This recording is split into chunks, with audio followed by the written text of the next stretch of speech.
Da, dagbe mabo mi dogbe. Ko belo. Deke o togbore. Togbo fon sensen lo. Egbe a mi baba do. Egbe a mi akpo be na Africa edo voju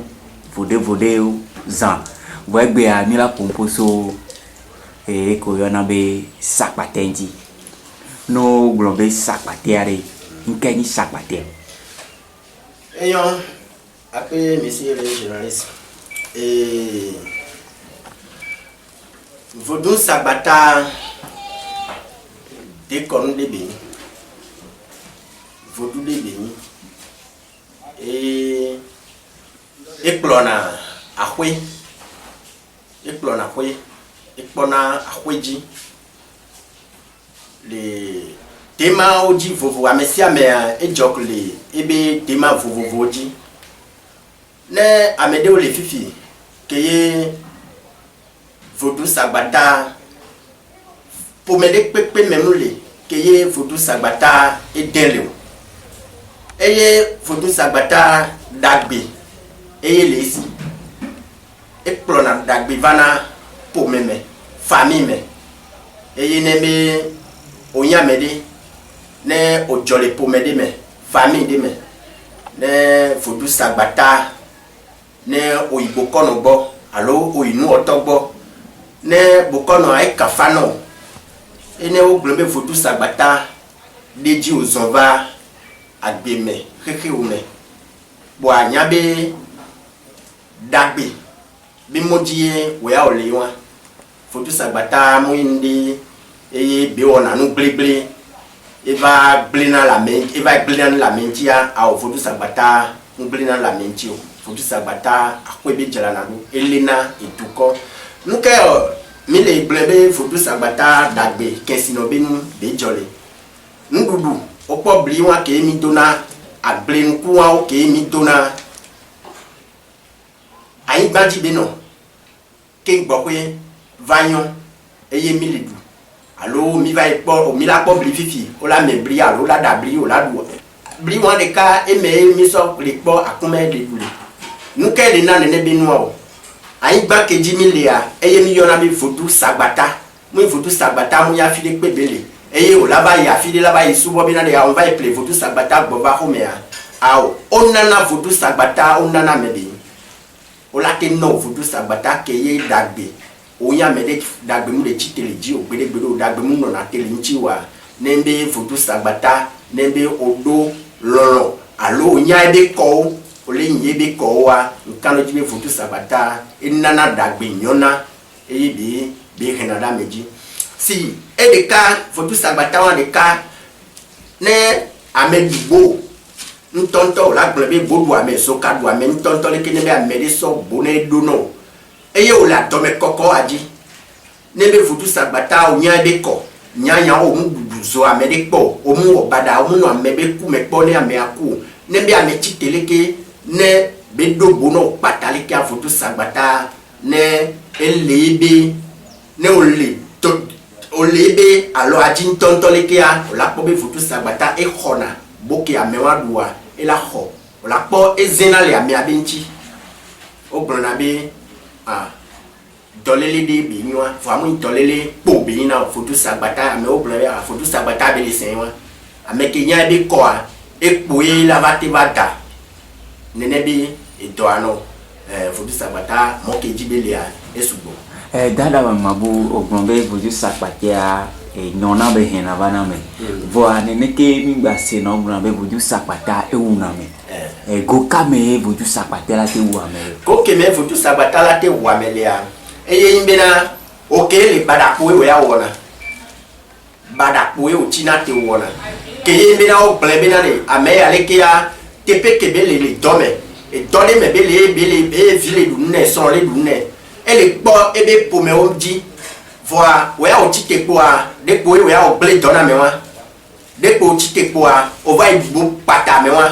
donc bele o a ngba tele o nene be do Vodou Sabata la te ba wo do boke o le po pa konovio adome bada toko po e yo mu le po ngbe do me gbogbo we ya o le do ne ya Vodou Sabata la te wo e la te le o et au blanc avec photo ça bataille les améa et voilà fifiare ne amede wonde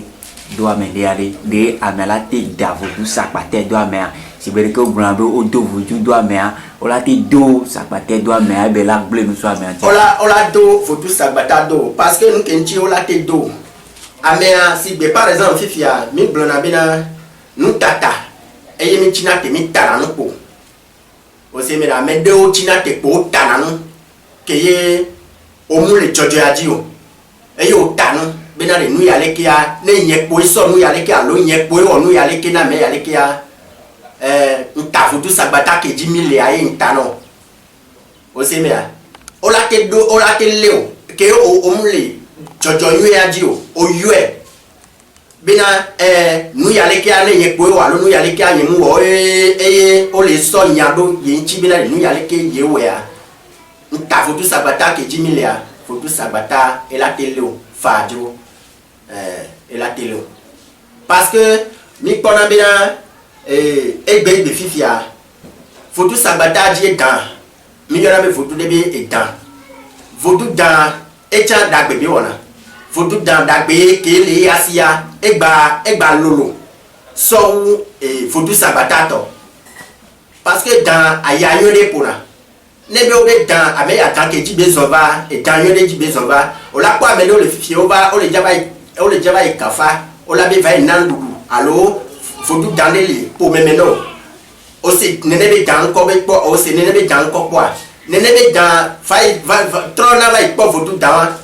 passer po meme be jona sona vana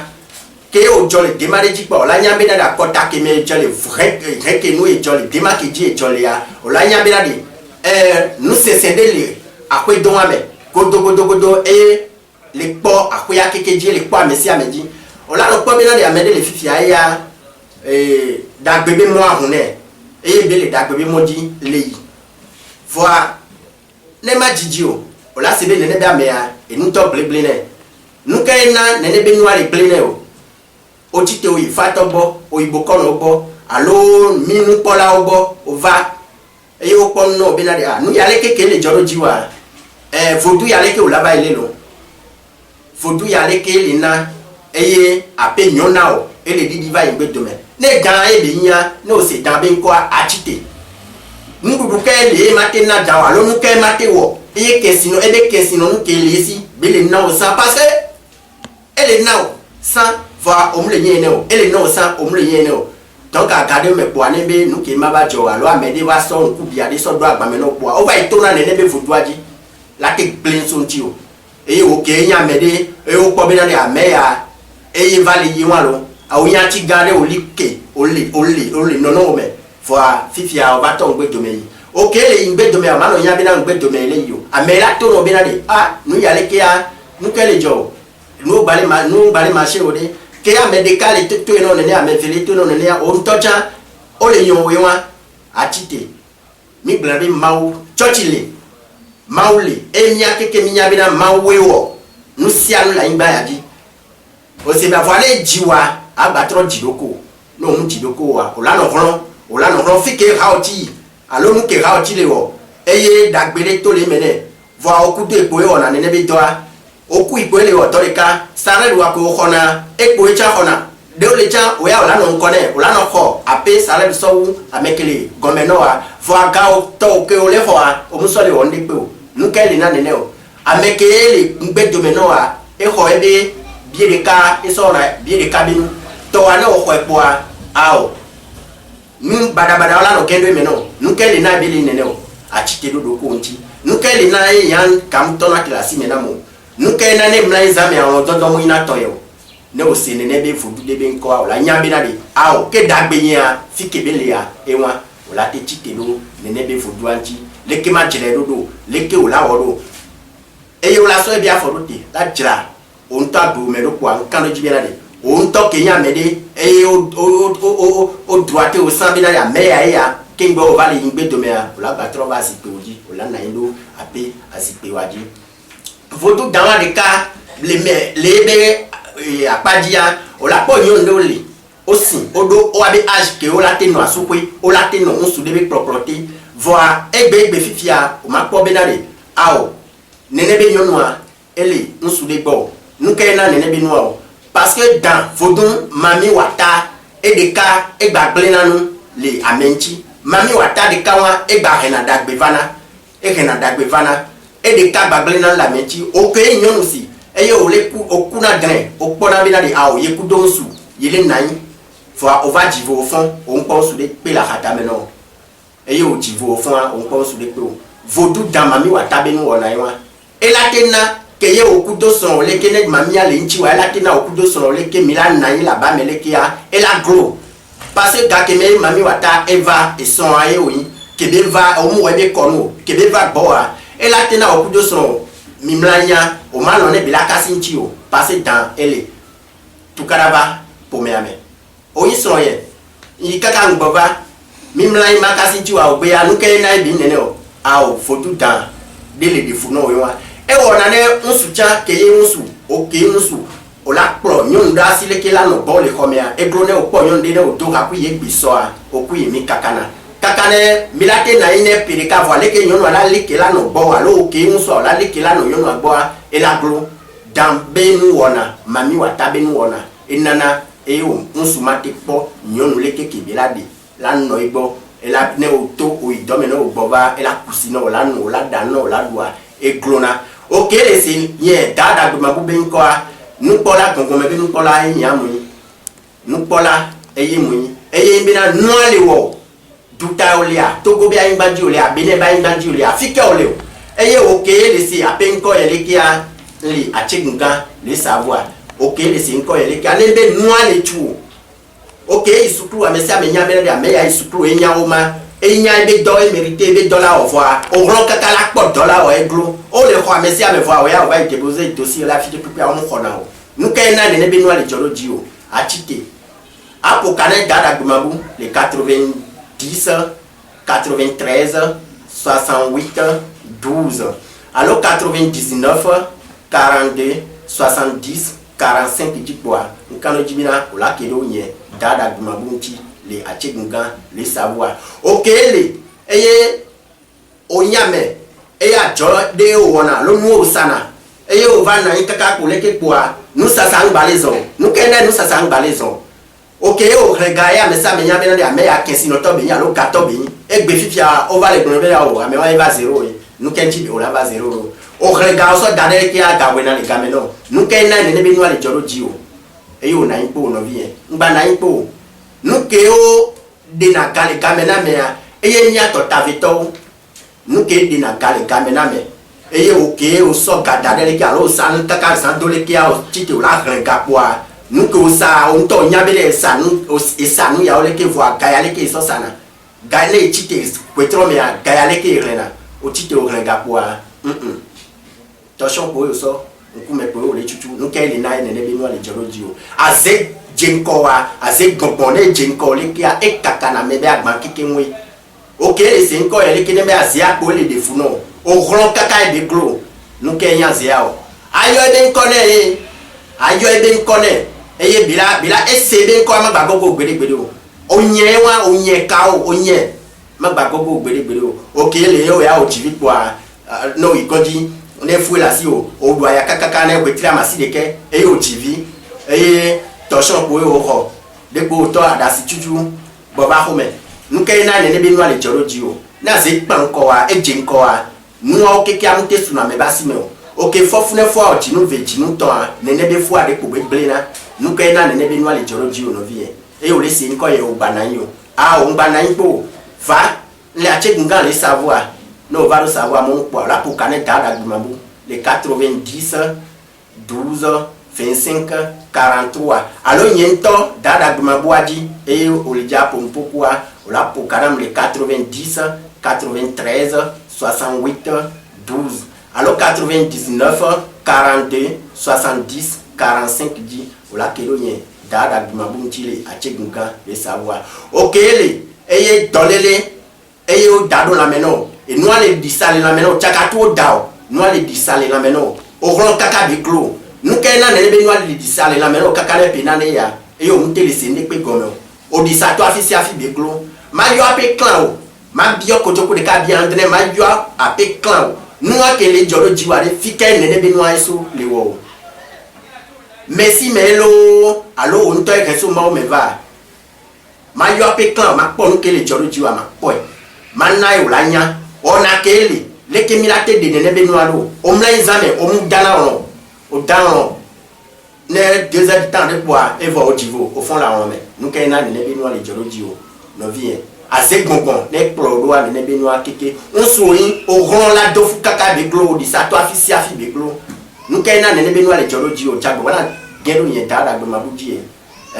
on a ele ke kwa de ko no la no tro tago meno o la be dani ao ne njoba e kubo mwa munyo wa parce que au rond kaka de glo nous ke o do na meno alo nous ke o do no nous ke funya ke o le do no a ele na on to matevo le doko me gbere okele ne o khosara le ke alo le to me le ke a hapo la no juro a hapo la no kaka e ya pito la be o nous ke ya me ya le o fa ina ko me alo no ha kaka do ame ya in problem e do ai blino nous ke na ne be no le joro ji o no bi jagbagba na te gogo ye dada mabu chipo la chigungan le savoir apo kanam les 90 93 68 12 alors 99 42 70 45 dipoa quand le dibina o la kelo ye dada mabunchi ok erni akulilia de funo o ron kaka e beglo et donner des pains balin balo fifiori donner les pains balin balo fifio parce que mai e quoi o mu le lode no fi o le yo ele ke we a o la te ido donc ok le o le sin ko ele ke e vi o ane ye zame de pe kwa de pu be gena konku ke va be yo de pu be gena nu ke na ne be nu ale joro ji o jago bana te gogo ye dara du mabunji maka ka pe we trevi o meno nu ke joro ji o va ya o la se e ke le o kapu ya me o la se la so conscient le on to do ko nji dara bi mabu menyabe vodio le vo ani mi le semi ave vodio are edeo mbajina nya le dontia parce que edeo a ola honandeo edeo ma honando va koyo ogbea edeo ve ti o de me are mi je na go le vodio ya mi a unto ke le te konu aji mi a unto me ke ole na indo te konu ame mi le wea mi nyabina kadodo vavana o adome kachacha vavana koi nous kenche kachacha vavana bon par exemple fifi anembe osana me na me osana si beleke me gle ya de so vodu sagbata fifi o la ke ta vodu sagbata do ma fifi a e hoya me fifi a o la po vodu le hoya me fo o akeke le o ade monu fo le hoya me le fifi o akeke le moanu fovo o abe monu fovo fifia no kentie le o yikun no o yin oto a o mate no fotu de ka jibina fotu de ka ele ka fotu no de pepe to no be fotu de ka ele ka lo fotu de ka ele o soli oto a bene kun no abina de awo mu ine le o parce que dake me par exemple ne dame fotu dame o so ame aso ba ido fifia ne we a o le fotu dabe nu ame a sagbata kute fotu dan o jo ba yin de ka wa o abe ka chacha le funu fifia la dasi fotu sagbata la benade dan poe danji poe la no la o to le danji poa a o ne be do e o le dana mewa do le dana mede e fotu dan me o so ame adoa kokoko a fotu sagbata cha la duwe be nu kokoko kingbela te dasi e clan ame avec clan ne fotu dan be la de a o nu ke ye cha khole me e ngwa ye ma bate jom pone ne ba me o ok hunole wonua o elanya togboa o elanya fike sepe wa le a o elanya foto a de oduna de o mekwe fo o akekele wa be mo fo di apete dara be mabu ke ngwere mi aso pa le gbe to ajare nyakela sio me to di no la ve victor ke we se na nko ka sia ga yo de ko ma da pine to di no la o ma da pine togo tukwa bine duyeme danhome be tukwa keke bina de konwa mi ameke le de konwa me a mi mu pole dasi le mi ano no nti o de konwa be comme le jate bu gbede o na me le to na mi be na de konwa be yan la bu la bai toa a o ma se o parce que vodun a ele chado ma wanchi Yes Christ que milliona ma vodou e chado enchi cha le po ebe musien le webe do nembe o glebena o de mau o de vodou be yale mau mea nkano jibina mesi amela ki no mo de kajibo fo nkano jibina mo de kaji no mo le jati na imbere parce que vu que odia we ala no de kono benu kake vu que odia ela no church benu donc a jibina o akeke ama wa ku do vodou an de kawi mu imbina ole church me ole church kwa ola on be dekono ele vevede Peter Daraguma, vous m'y doit quoi.